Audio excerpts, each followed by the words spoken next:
Hi guys, Vijay here again. I've been watching this popular Conservative conference or snippets therefrom,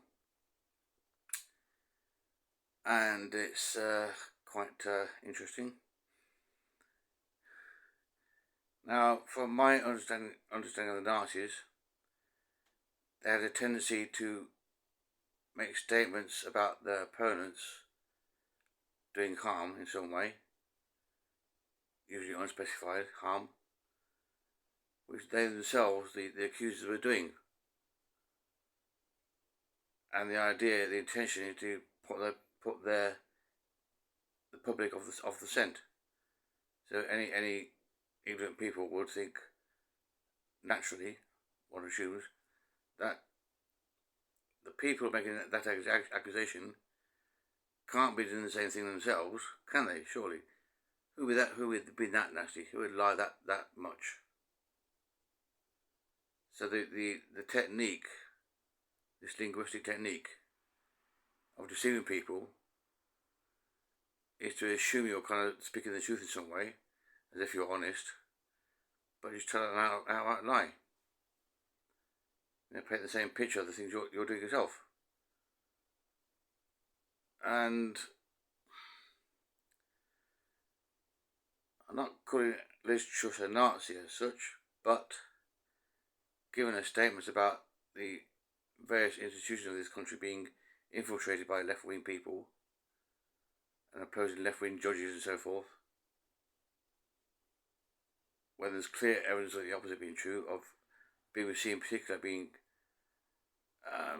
polluted, one might say, by Tory principals, appointing clear Tory supporters to high office in BBC, for example, and senior people in the news and current affairs departments. There's quite clear evidence. For example, Brexit was barely mentioned by the BBC. This enormous, hugely damaging act was barely mentioned by the BBC. So there's clear evidence of bias there. Quite shocking.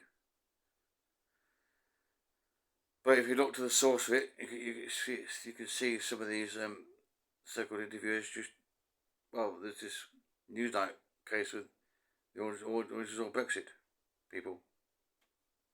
What's the sense in that? Just how democratic is that? Bonkers. And it's allowed by the senior management. It's just shocking.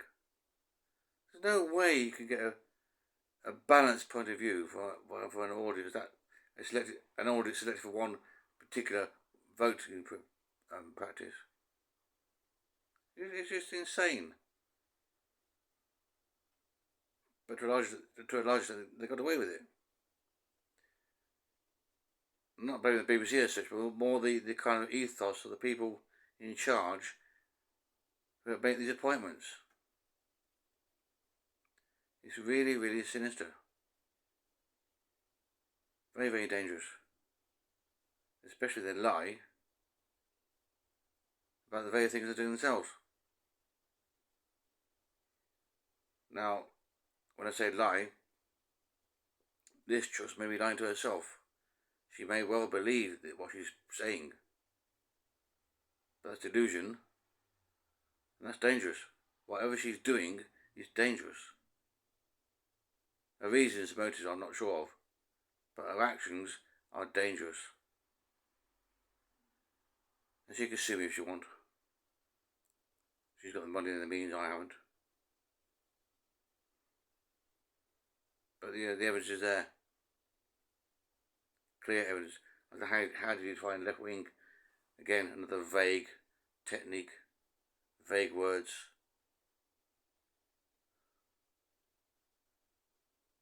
It's quite astonishing in some ways how powerful words can be. I'll give you another example. During the referendum campaign, there's all this focus on fishing. The reason, I think, not because it's a major industry by any means, but because it was by the sea, and therefore was a symbol of a border. So people who saw that got to think, oh, borders, yes, borders. Got to focus on borders. Got to defend ourselves from these attackers, from these invaders. Yes, help, help, help, help, help, help, help, help us, fascists. Please help us, fascists. Please help us. Please help us, fascists. Please help us. Strong leader, help us, strong leader, strong popular leader, strong popular leader. Help us, help us, help us, help us, fucking fear. That's how the Nazis work. Their mindset, the fascist thinking. It's a technique. And if you study NLP, neuro-linguistic programming, as I have, and also natural language processing, as I have, you'll get how these things work, how these people can be influenced. It's a form of trans-induction, because we memorise by association.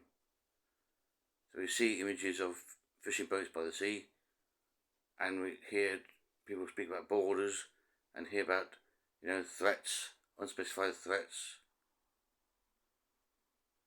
Our mind combines all those things into borders, defend borders, get rid of the threat, stop it, please, now.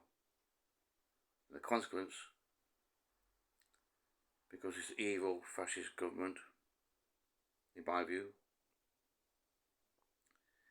is that because the refugees can't apply for asylum en route, not allowed. The UK government doesn't support that. Because of that, and their sheer desperation to, I presume, be with people they know in this country, or at least a similar culture, they end up crossing the channel in boats and risk their lives in the process.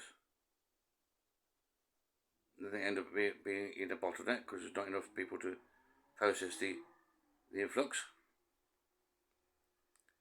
Even the vast majority, when they are processed, turn out to be valid refugees and are accepted here. That's the consequence of all this border thinking. It's really, really sinister.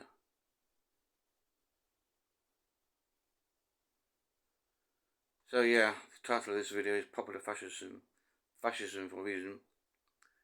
And I've also given a quote by George Orwell, also highly significant, because he was aware of totalitarian regimes. He really knew his stuff. So, that quote is of 1984. Getting damn close to a fascist police state. Bye.